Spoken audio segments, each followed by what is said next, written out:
படம் பார்க்கறதுக்காகவே இதெல்லாம் எடுத்து பார்க்குறியா நீ? குளிருக்கா?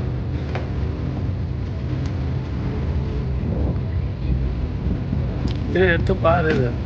என்ன போட்டுருக்கு? என்ன போட்டுருக்கு?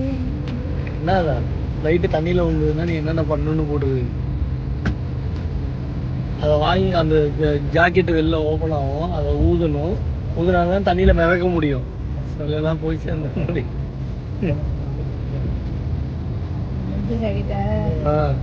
பாரு அங்கே ஊதுன்னு போட்டிருக்கா. கடல்ல விழுந்துச்சுன்னா சீனு அது.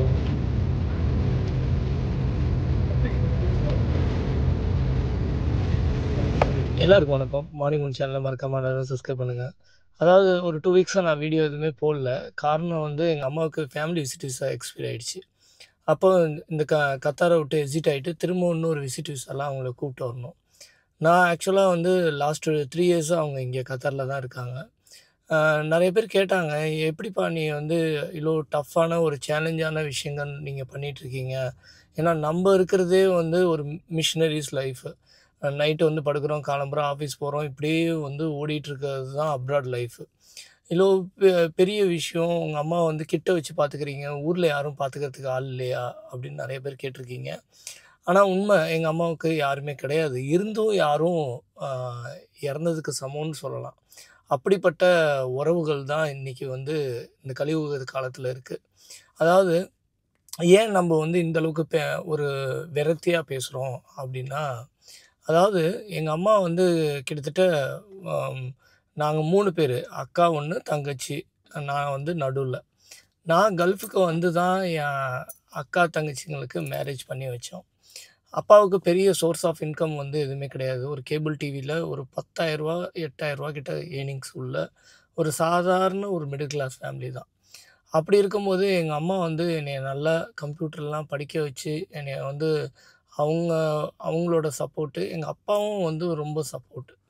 இவங்கெல்லாம் படிக்க வச்சதால தான் நான் அப்பா அம்மாவை வந்து இந்தளவுக்கு ரொம்ப நேசித்து நான் வந்து இந்தளவுக்கு ஒரு விஷயம், ஒரு அட்டாச்மெண்ட் இருக்குது. ஏன்ப்பா இதே அட்டாச்மெண்ட்டு மற்றவங்களுக்கெலாம் இல்லை, ஏன் வந்து ஏன் இப்படி இருக்காங்க அப்படின்னு கேட்கும்போது, அதாவது எங்கள் அம்மாவோட கூட பிறந்தவங்களே வந்து அம்மாவுக்கு வெத்து பத்திரத்தில் கையெழுத்து வாங்கி ஏமாற்றின நபர். அதாவது இன்றைக்கி வந்து திருவாரூரில் ஒரு பாரத் டிவிஎஸ்னு ஒரு நிறுவனத்தை நடத்திட்டு இருக்காரு. ஆனால் அவர் வந்து இருக்கிறதுலே ஒரு மகா திருடன்னு சொல்லலாம். அதாவது Prabhakaran and Bharat petrol bunk வச்சுருக்க விநாயகமூர்த்தி. இவங்கெல்லாம் எப்படின்னா, கூட பிறந்த தங்கச்சியை கொல்ல கூட தயங்க மாட்டாங்க. அந்த அளவுக்கு ஒரு பணக்கார பேய்கள். இதெல்லாம் வந்து எங்கள் அம்மா வந்து அடிக்கடி சொல்லுவாங்க. அதாவது என்னோட கூட பிறப்பெல்லாம் வந்து ஒரு அருவருப்பான ஒரு மிருக குணம் உள்ள ஒரு மனிதர்கள். இவங்கெல்லாம் வந்து என்னென்னா, இந்த கர்மான்னு சொல்லுவாங்க. அதாவது கூட பிறந்தவளைய வந்து சொத்தெல்லாம் ஏமாற்றி அபகரித்து அவங்கள வெத்து பத்திரத்தில் கையெழுத்து வாங்கி ஏமாத்துறாங்கள சொத்தெல்லாம். இதெல்லாம் இந்த பணக்காரவன் மட்டும்தான் பண்ணுவான். அவன்கிட்ட காசு இருக்கிற இந்த திமிரில் அவன் வந்து கூட பிறந்த தங்கச்சியை கண்ணாபின்னான்னு திட்டுவான், எல்லாமே பண்ணுவான். அதெல்லாம் பண்ணக்கூடிய ஒரே நபர் வந்து இந்த பிரபாகர், விநாயகமூர்த்தி, இவங்க 2 பேரும் தான். இந்த கர்மாவை இவங்க வந்து எங்கள் அம்மாவுக்கு பண்ண பாவங்கள், துரோகங்களுக்கு அவங்க அனுபவிக்க போகிற கர்மா வந்து ஒரு சித்தர் ஒருத்தர் நான் போய் பார்த்தேன். நான் போய் பார்க்கும்போது அவர் சொல்கிறாரு, உங்கள் அம்மாவுக்கு வந்து இந்த பிரபாகர், விநாயகமூர்த்தி இந்த 2 பேரும் ஒரு செய்வனை பண்ணியிருக்காங்கப்பா. இதனால தான் பெத்த பொண்ணுங்க கூட இந்த அம்மாவை வந்து எதிரியாக பார்க்கக்கூடிய தன்மையை ஏற்படுத்தியிருக்காங்க. இது வந்து எப்படி நடந்ததுங்கிறதோட, இதுலேருந்து நீ அம்மாவை எப்படியாவது காப்பாற்றணும். நீ கடைசி வரையும் உன் கூடயே வச்சுக்கிட்டாலே அவங்க வந்து 100 வயசு வரையும் வாழ்வாங்க. அப்படி வாழக்கூடிய விஷயங்கள் நடக்கணும்னா, நீ வந்து அவங்கள வெளிநாட்டுக்கு தான் கூப்பிட்டு போகணும் அப்படின்னு சொன்னார். ஏன் சாமி, இவங்க மட்டும் ஏன் பணக்காரங்களாகவே இருக்கிறாங்க? இவங்க வந்து ஊர் சொத்தெல்லாம் ஏமாற்றி சம்பாதிக்கிறானுங்க. கூட பிறந்த பிறப்புக்கு ஒரு சொத்து கூட எழுதி வைக்க மாட்டானுங்க. இப்படியே ஏமாற்றிக்கிட்டே இருக்கானுங்களே, இவனுங்க மட்டும் எப்படி வந்து வாழ்ந்துக்கிட்டே இருக்கானுங்க? பாவம் செஞ்சவன் தான் இந்த உலகத்தில் வாழணுமா? அப்போது நம்மள மாரி நடுத்தர மக்கள்லாம் இந்தமாரி ஏமாந்து தான் போகணுமா அப்படின்னு கேட்கும்போது அவர் சொன்னார், அவன் வந்து இப்ப நல்லா இருக்கலாம்ப்பா. அவன் பாவம் பண்ண அவங்க அப்பா சேர்த்த சொத்துல அவன் இப்ப நல்லா இருக்கலாம். ஆனா, இந்த கர்மாங்கிறது அவனை ஒரு கட்டத்துல அவனை அழிக்கிறதுக்கான அறிகுறிய காமிக்கும். சொத்து காசு இருக்கும். அவன் நோய்வாய்ப்பட்டு கொடூரமா சாவான். அப்ப வந்து இந்த கர்மா வேலை செய்யும். அப்ப அவன் வேலை செய்யும்போது நீ கண்கூடா பார்ப்ப. உங்க அம்மாவும் கண்கூடா பார்ப்பாங்க அப்டின்னான். அப்பதான் நான் நெனச்சேன், சரி சாமி நீங்க சொல்றதெல்லாம் ரைட்டு. எங்க அம்மா, அப்பாவ நான் மட்டும் தான் கஷ்டப்பட்டு பார்த்துக்கிறேன். ஆனா இது வந்து அவங்க என் பேர்ல ஒரு சொத்து எழுதி வைக்கிறாங்களோ, இல்ல அவங்க பேர்ல உள்ள சொத்துக்காகவோ நான் பார்த்துக்கல. எனக்கு வந்து ஆரோக்கியமா என்னைய இன்னைக்கு வந்து இந்த உலகத்துக்கு எனக்கு என்னைய வந்து பெத்தெடுத்த தாய நான் காப்பாத்தணும்னு போராடுறேன் பாருங்க. இதுக்கு என்னதான் விமோசனம் அப்படின்னு கேட்டேன். இந்த விமோசனங்கிறது உனக்கு கிடையாதுப்பா. நீ வந்து சேலஞ்சா தான் நீ வந்து உன்னோட உங்க அம்மாவ காப்பாத்துறது உன்னோட ரெஸ்பான்சிபிலிட்டி. அவங்க பார்த்துக்கல, அவங்க பார்க்கல.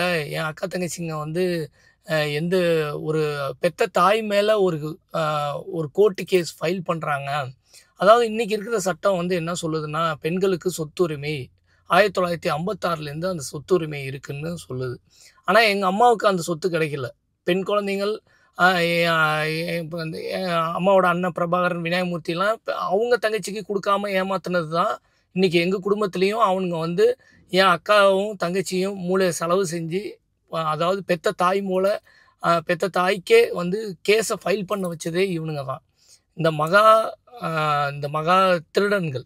இவனுங்க வந்து ஒரு மிகப்பெரிய துரோகியா இருக்கானுங்களே! இவனுங்கலாம் என்ன சாமி பண்றது? அப்படின்னு கேட்கும்போது, சட்டம் வந்து நடுத்தர மக்களுக்கு இங்க வேலை செய்யாது. இங்க பணம் இருக்கிறவன் தான் பணம் சொல்றத இந்த சட்டம் நம்புது.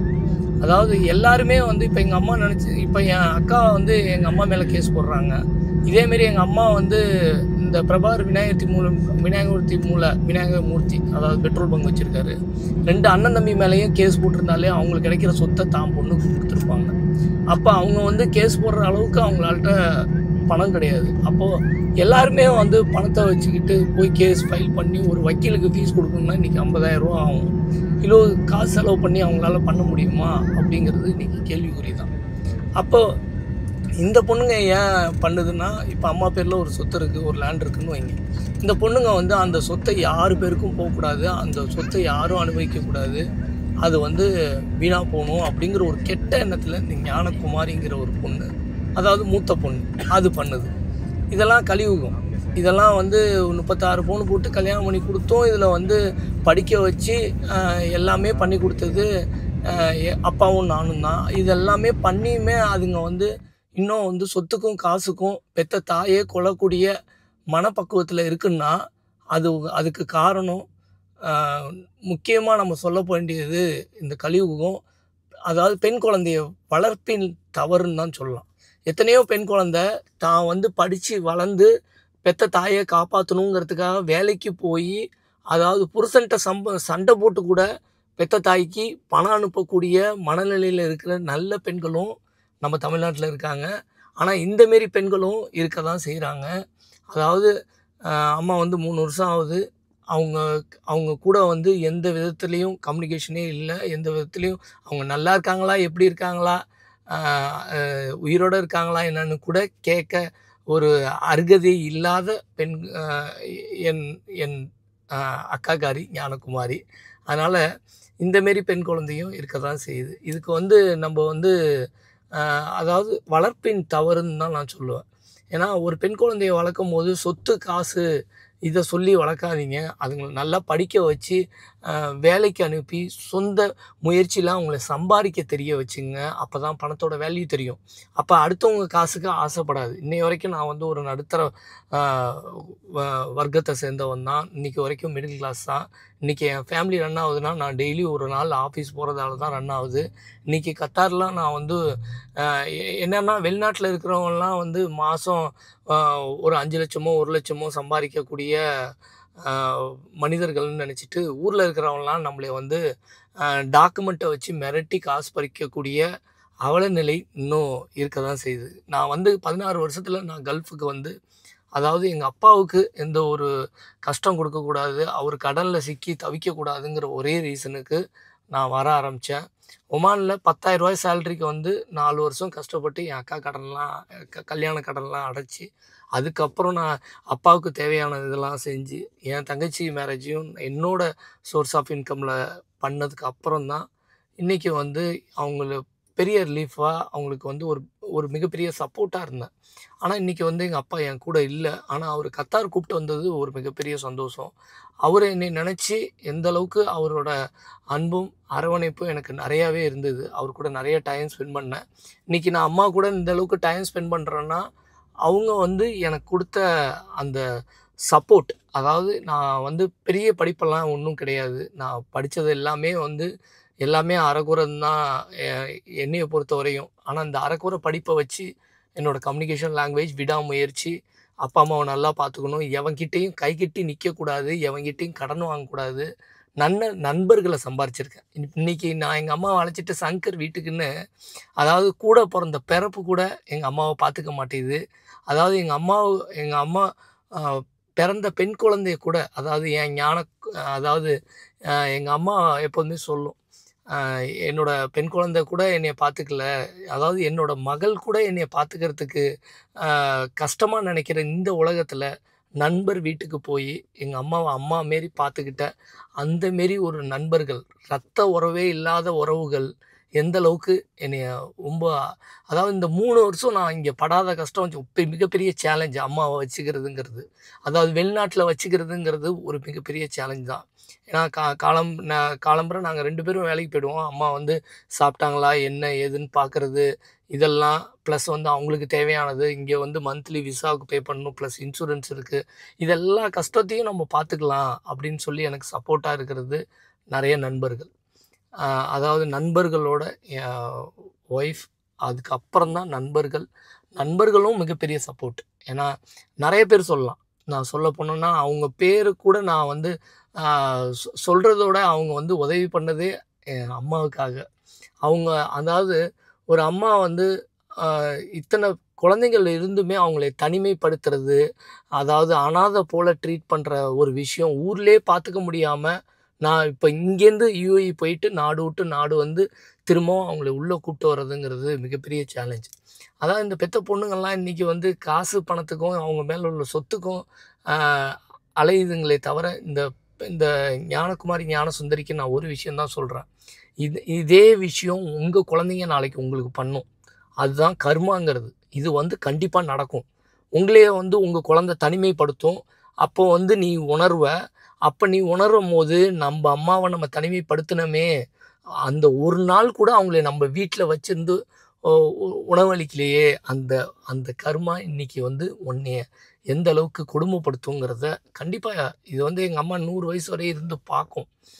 அதேமாரி இந்த பிரபாகர் விநாயகமூர்த்தியும் சொந்த தங்கச்சி வீட்டிலேயே கலகத்தை ஏற்படுத்தி பத்திரத்தை திருடி இந்த வேலையெல்லாம் பண்ணி பெண் குழந்தைங்களே, அதாவது சொந்த பெண்ணையே வந்து எதிரியாக்கி இந்த வேலைகள்லாம் பண்ண அந்த பிரபாகர் விநாயகமூர்த்தியோட கர்மாவும் அவங்க பசங்கள்கிட்டையும் இதே சொத்து பிரச்சனை வரும். இந்த சொத்தெல்லாம் கடைசி காலத்தில் அவனுங்க சாகும்போது சொத்து காசு எதுவுமே அவனுங்களை காப்பாற்றாது. இவனுங்க செஞ்ச பாவம் வந்து அவங்களே கொல்லும். இதுதான் வந்து யமதர்மராஜாவும் எனக்கு சொன்ன சித்தர்கள் ஓலைச்சுவடியிலையும் எழுதப்பட்டிருக்கு. செஞ்ச பாவங்கள் என்றைக்குமே நம்மளே சுற்றி வந்து பல பிரச்சனைகளையும் உருவாக்கி, அதாவது இன்றைக்கி வந்து ஈஸியாக வந்து எங்கள் அம்மாவோட பெண் குழந்தைங்க வந்து இன்றைக்கி கோர்ட்டில் போய் கேஸ் ஃபைல் பண்ணுறாங்க. கேஸ் ஃபைல் பண்ணிட்டா ஆண்டவன்னு ஒரு கோர்ட் இருக்குது. அந்த கோர்ட்டில் வந்து நீ என்ன செஞ்ச அம்மா அப்பாவுக்கு, அதாவது இன்றைக்கி உள்ள சட்டத்திட்டங்கள் மாற்றக்கூடிய விஷயங்கள் நிறைய நடக்க வேண்டிய விஷயங்கள் நிறையாவே இருக்குது. அதாவது பெண் குழந்தைக்கு சொத்தில் சம உரிமை உண்டோ, அதேமாரி பெற்றோர்களை பார்த்துக்கக்கூடிய சம உரிமையும் வேணுங்கிற சட்டத்தையும் நம்ம வந்து கண்டிப்பாக கொண்டு வரணும். அந்தமாரி ஒரு சட்டம் வந்தால் தான் பெற்றோர்களுக்கு ஒரு பாதுகாப்பு இருக்கும். இல்லைன்னா இந்தமாரி குழந்தைங்களால் நாளைக்கு வந்து பெற்றோர்கள் கடைசி காலம் வரையும் உயிரோடு வாழக்கூடிய விஷயங்கள் இருக்கிறது ரொம்ப ரேராகிடும். ஏன்னா இதனால தான் வந்து நிறைய முதியோர் இல்லங்கள் அதிகமாக காணப்படுது. ஏன்னா இன்றைக்கி வந்து அவங்க வளர்ப்பு வரைக்கும் பெற்றவங்க வேணும். ஆனால் அவங்க வந்து வளர்ந்த பிறகு சம்பாதிக்க ஆரம்பித்த பிறகு ஒருத்தவங்க வீட்டுக்கு போனதுக்கு அப்புறம் பெற்றவங்க நமக்கு தேவையில்ல, அந்த சொத்து மட்டும் வேணும் அப்படின்னா அதில் என்ன விதத்தில் நியாயம் இருக்குது? இவங்கள பாருங்க. இவங்கள பார்த்தா நீங்க வந்து எந்த விதத்தில இவங்களுக்கு வந்து எந்த விதமான நோயும் இல்ல. ஆரோக்கியமா இருக்காங்க. இன்னும் 100 வயசு வரையும் வாழக்கூடிய தன்மை இவங்களுக்கு இருக்கு. ஏன்னா, அவங்க வந்து எந்த விதத்திலயும் யாரையுமே வந்து அ ஒரு ஒரு பட்சத்தில கூட அவங்க அந்த மாரிலாம் நினைக்கவும் மாட்டாங்க. அ எங்க அம்மாவ பொறுத்தவரைக்கும் அவங்களுக்கு தேவையான கரெக்ட்டான டயத்துல கரெக்ட்டான ஃபுட்டு என் ஒய்ஃப் கரெக்ட்டா குடுக்குறாங்க. அதேமாரி மெடிசின் வந்து அவங்களுக்கு ஜஸ்ட் லைக் ஹெல்த்தியா இருக்கிறதுக்கு என்னென்ன குடுக்க முடியுமோ, அந்த இது மட்டும் தான் குடுக்குறோம். கிட்டத்தட்ட 3 1/2 வருஷம் ஆகுது. இன்னை வரைக்கும் அவங்க நல்ல ஹெல்த்தியா எங்க கூட சந்தோஷமா இருக்காங்க. இதெல்லாம் வந்து இறைவன் கிஃப்ட். அதாவது இத்தனை வருஷம் நான் வந்து 16 வருஷத்துல நான் வந்து மிகப்பெரிய நான் சாதிச்சுட்டேன். நான் நெறையா சம்பாரிச்சுட்டேன்னு என்னால சொல்ல முடியலனாலும், ஆனா நான் சம்பாரிச்சது நல்ல நண்பர்கள சம்பாரிச்சிருக்கேன். பெத்த தாய கூட வச்சு 3 வருஷமா பார்த்துருக்கேன். இந்த கத்தார்ல. எங்க அப்பாவ கூப்ட்டு வந்திருக்கேன். இந்த மெமரீஸ் எனக்கு போதும்னு தான் நான் நெனப்பேன். இன்னைக்கும் எங்க அப்பா சொன்ன ஒரே விஷயம் வந்து, அவரு அவர் வாழ்ந்த வீட்ல நான் என்னோட உயிர் கடைசி நேரத்துல அங்க இருக்கணும். அப்படிங்கிறது தான் என்னோட ஆசை. அ என்னதான் நம்ம வந்து நடுத்தர ஆளா பொறந்தோம். அதாவது எனக்குன்னு ஒரு சில வைராக்கியமான விஷயங்கள் இருக்கு. எங்க அப்பாவ திட்டினவன் ஒருத்தன் இருக்கான். அவன் பேரும் எங்க அம்மாவோட அண்ணன் தான். அதாவது எங்க அம்மாவையும் திட்டியிருக்கான், எங்க அப்பாவையும் திட்டியிருக்கான். இவனோட சாவ எங்க அம்மா பார்க்கணும். எங்க அம்மாவே சொல்லும். இவனோட சாவு அன்னைக்கு நம்ம வந்து அ கண்டிப்பா காசி போயிட்டு வரணும். ஏன்னா, இவன மேரி பொறப்பு நெக்ஸ்ட் டைம் எங்க அம்மா அடுத்த ஜென்மத்தில பொறக்கக்கூடாது கூட, இந்த மாரி பிரபாகர் விநாயகமூர்த்திங்கிற ஒரு உறவோட பொறக்கக்கூடாதுங்கிறது தான் என்னோட முடிவு. ஓகே மக்களே! தேங்க் யூ ஃபார் வாட்சிங் அவர் வீடியோஸ்.